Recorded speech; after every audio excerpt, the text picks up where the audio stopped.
Magandang buhay! Kumusta kayo dyan? Hi guys! Welcome back again to my channel. So today, magsisimba tayo sa Amati Church. Dito lang tayo kasi yung mga pimples natin, tinatago natin yung mga pimples. So guys, magsisimba tayo sa 5:45 PM na mass dito sa may Amati Church. So nasa sasakyan na tayo ngayon, going na tayo doon at sana ay hindi tayo malate kasi ang oras ay nasa 5:40 na. Guys, dati na late din ang pasok namin, mga nag-start na siguro sila, pero hindi pa yung ano talaga, yung homily. Hindi pa naman doon, pero nag-start na siya. Pag nakita nyo tong Amati Park guys, meaning malapit na kayo sa simbahan. Ito na nga, magsasarado na nga talaga ang simbahan. Tingnan nyo, nagsimula na sila at nagsatayuan na. So, nag-start na talaga. Buti naman, hindi pa sila tapos talaga mag-march. O, nakita mo yung pare. Ayan, nagma-march pa siya sa gitna ng aisle. Dito kasi guys, pag nag-start na siya, sinisarado yung pintuan. Si Father Reverend pala ngayon guys, is first day niya dito sa Kuwait. So, sa araw na rin na ito, winelcome din siya sa mga taga-Kuwait. Dahil first time niya, umabot yung misa ng 1 hour and 15 minutes. So, mga bandang alas 7 na talaga siya natapos guys. Nagsimula siya ng 5:45 and then dapat 6:45, diba? So, natapos siya ng 7 o'clock. So, 15 minutes lang naman ang extension ni So, pagkatapos magsimba, punta tayo sa Warehouse Mall dahil mag-grocery tayo ngayon. Mag-grocery ng 10KD, grocery shopping. So, let's see kung ano ang mapagkakasya natin at kung ano ang mag-grocery natin sa 10KD. Kaya ko kayang i-budget guys ang 10KD? My gosh, let's see. Sige, tawagan na. Nag-take advantage. Oh.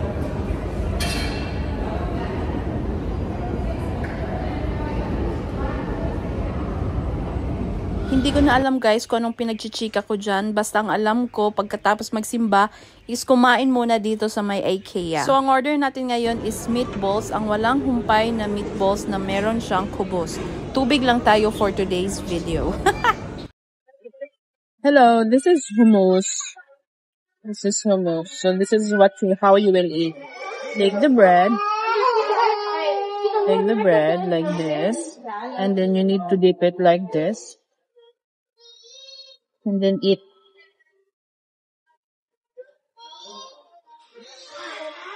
Hi.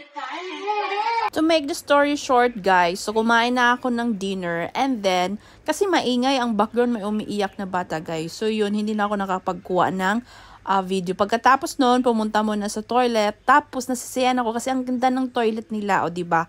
Bongga. So, pagkatapos nag-freshen up, guys, ang sunod nating puntahan is yung grocery na tinatawag nilang Lulu Super or Hypermarket. Ang Lulu Hypermarket, guys, isa ito sa mga pinakamalaking groceryhan dito sa Kuwait. So, maliit lang kukunin nating trolley kasi pag malaki, malaki din ang kukuhanin kong mga pagkain. So, dito lang tayo sa maliit. So, ito yung entrance nila at pasensya na kayo at puro sahig pa muna ang nakuhanan ko. So, sa nakikita nyo sa video, guys, itong linya na to is puro tong mga sale items. At ito lang muna ang ibabudget natin ngayon. Hi guys! So today, our budget for today's grocery is 10KD lang. So 10KD lang. So maghanap tayo kung ano ang mapagkakasya ng 10KD. Okay? So come on! So kuhanan natin to para sa baon natin sa office. So, ito pala yung section, guys, ng mga fruits and vegetables. Okay? So, ito yung mga vegetables na mga organic. So, medyo pricey yung mga nandyan. Kasi organic yan. Yung nasa kaliwa naman is hindi mga organic. So, guys, tingnan nyo ang kilo ng durian dito. Ang mahal. Nasa 5KD, mahigit na magsi 6KD. So, nasa 5KD, 295 Nasa 995 pesos ang kilo. So, ang next natin kuhanin is yung sili. Masarap tong sili, guys, pag nagsasabaw. Especially pag nagsisinigang tayo. Masarap to lagyan ng sili ang sinigang. Parang siling mahaba lang din ito. Then, siling mataba is on the list din siya. Kasi mura lang siya. Nasa 200 pesos lang yan.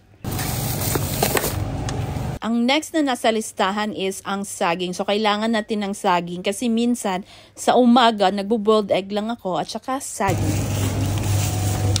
Ang next na kuhanin natin ay cucumber. Nasa 545 pesos lang. So, masarap ito. Pangwala ng, alam mo yung sumo, yan ang kinakain ko. Parang side dish ko lang siya. Pwede mo rin siyang gawing salad. Ang next na kuhanin natin is itong okra kasi mura lang din siya, 280 fils. Masarap to pag pinirito. At ang susunod ay importante talaga to sa mga gisa-gisa, ang sibuyas.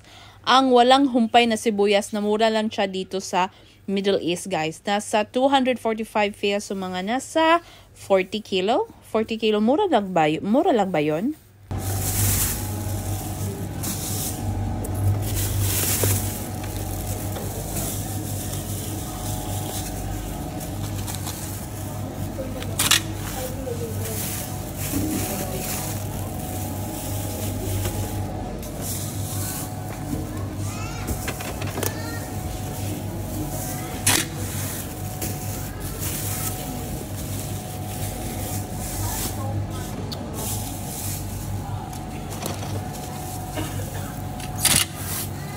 Thank you.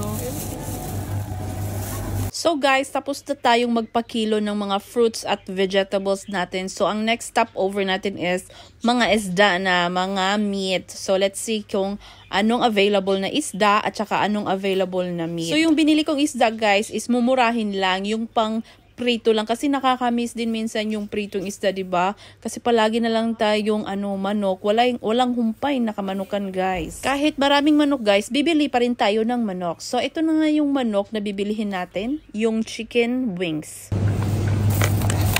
So mag-additional tayo ng chicken thighs kasi 900 fils lang. So ito na siya.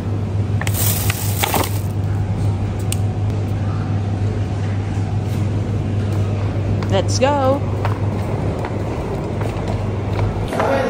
So guys, it's already 10 PM here.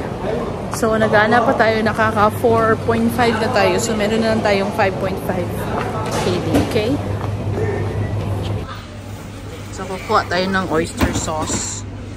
Kasi kailangan natin to sa buhay natin.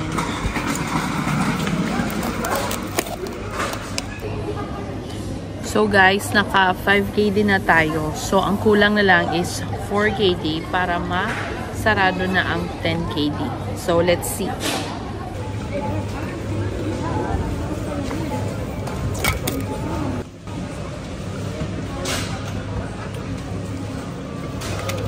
Tayo ng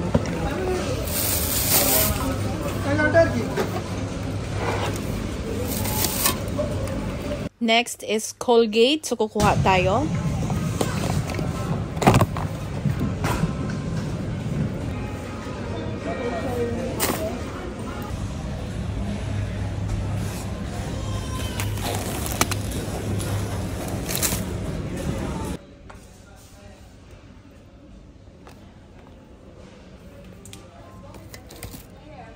So, kukuha tayo ng yogurt, guys. Baon natin to sa work.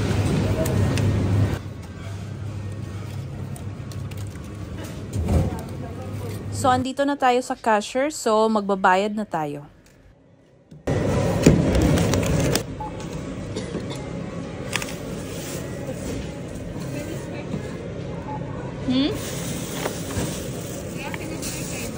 Wala.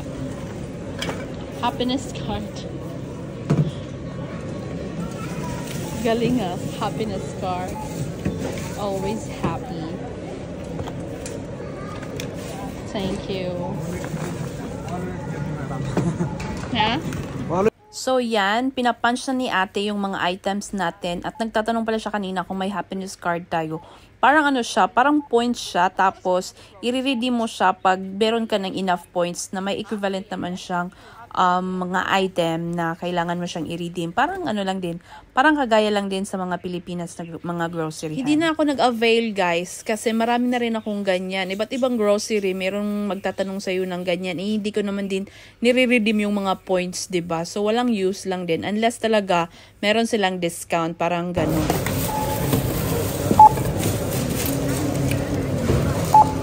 Ito na guys, ang bill natin is umabot ng 14 KD, 265 na fils. Out of budget guys. So hindi ko masya yung 10KD, kaya nagbayad na lang tayo through KNet card. So, paano yan guys? Hindi ko napagkasya ang 10KD budget ko na for grocery haul for today. So, bagsak tayo ngayon guys sa budget na 10KD. Paano na lang kaya sa susunod? Pero next time guys, ipagkakasya ko na yung 10KD sa susunod kong video, okay? So, uuwi na tayo guys. So, let's go na. Tapos na tayong mag-grocery. Sad face ang lola nyo guys ng Yum-Eat guys kasi sobra na naman ang nag-grocery guys. Hindi na kasya yung 10KD. Paano na naman yun? Hayaan na lang. Next time na lang ulit. So this is our grocery haul for today. And instead of 10KD, naka 14KD tayo ngayon. And that's it guys. I hope na nag-enjoy kayo sa video ko na to. Please don't forget to like and subscribe on my channel. And see you again on my next vlog. Bye bye! So see you!